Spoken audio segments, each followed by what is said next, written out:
On ABC New England Northwest, this is Breakfast with Christy Reading. Do you remember reading books as a child? Maybe it was part of your bedtime routine. Or what about the take-home readers? Part of your after-school commitments that mum, dad or a carer had to sign off that you'd read every night. Well, for many of us, childhood stories are a treasured memory, and in Tamworth, children have been getting access to free books since 2019 as part of the charity Dolly Parton's Imagination Library. Well, now the charity is asking for financial donations to keep the work going, and as Max Tillman reports, Tamworth could play a crucial role in the program's success across the country. Well, hello, it's the book lady, Dolly. I'm going to read you another fine story if you're all cozy and ready. All right, are we ready? That unmistakable southern drawl is that of country music legend Dolly Parton. And alongside her storied career in music, Dolly's other passion is reading. And it sparked another following that's made its way here to Tamworth. The Dolly Parton Imagination Library is a unique program designed to kickstart a lifelong love of reading in children. Each month, enrolled children receive an age-appropriate book in the mail, free of charge. Children receive books from birth to the age of 5. The program is now in the United States, the UK, Canada and Australia. But here in Tamworth, the strong country music ties with Tennessee's capital Nashville offered a unique opportunity. All babies born from 2019 currently living in the Tamworth local government area are eligible to access the program. Each child will receive one free physical book to keep per month, every month from birth until they begin school. It's the first of its kind in New South Wales. And here at the Tamworth City Library was Leo Crickman, the Australian Program Manager for the Imagination Library. I'm a real good book. So read into it what you will, but see me as I am. That has possibly been the model that has emanated from the States, where some communities, like whole of the states, would sign up. A state, California or whatever, would sign up, so every child was eligible to be put on the program. So that's probably the origin of it, but in Australia it was here in Tamworth. We started that initiative that way.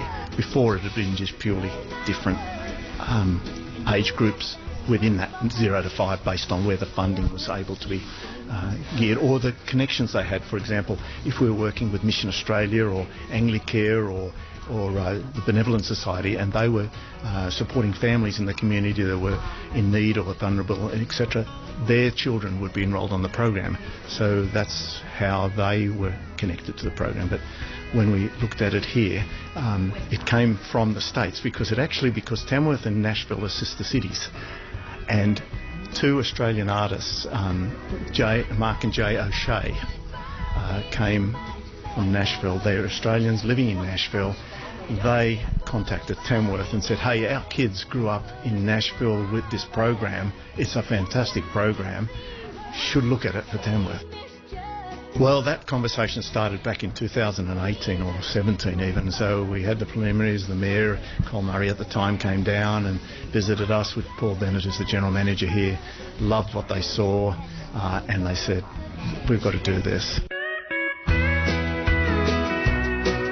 We're seeing more and more people come to the library. Initially people thought it would put people off from going to the library because they're getting free books at home, but we're giving children a love of learning from a very early age, and of course we're one of the best places to go to get more books, so we're seeing more and more people come in.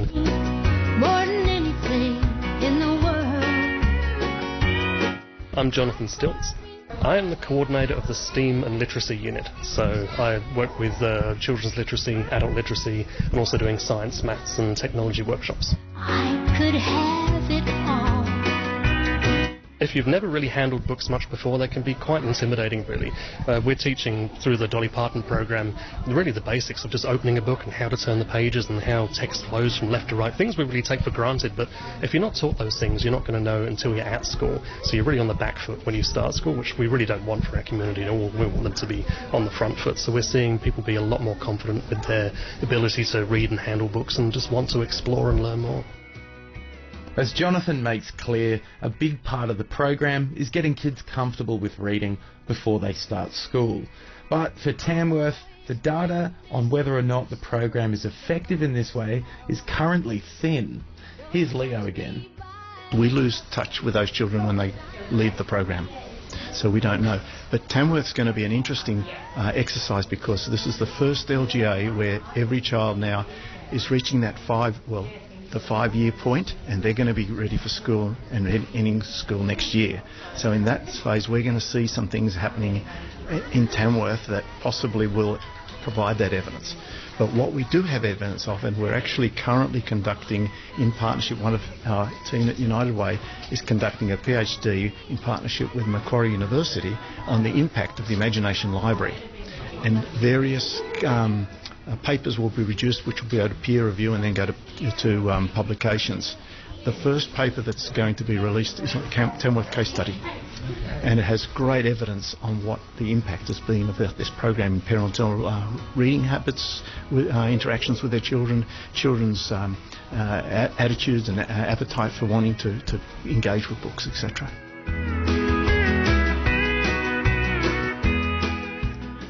Max Tillman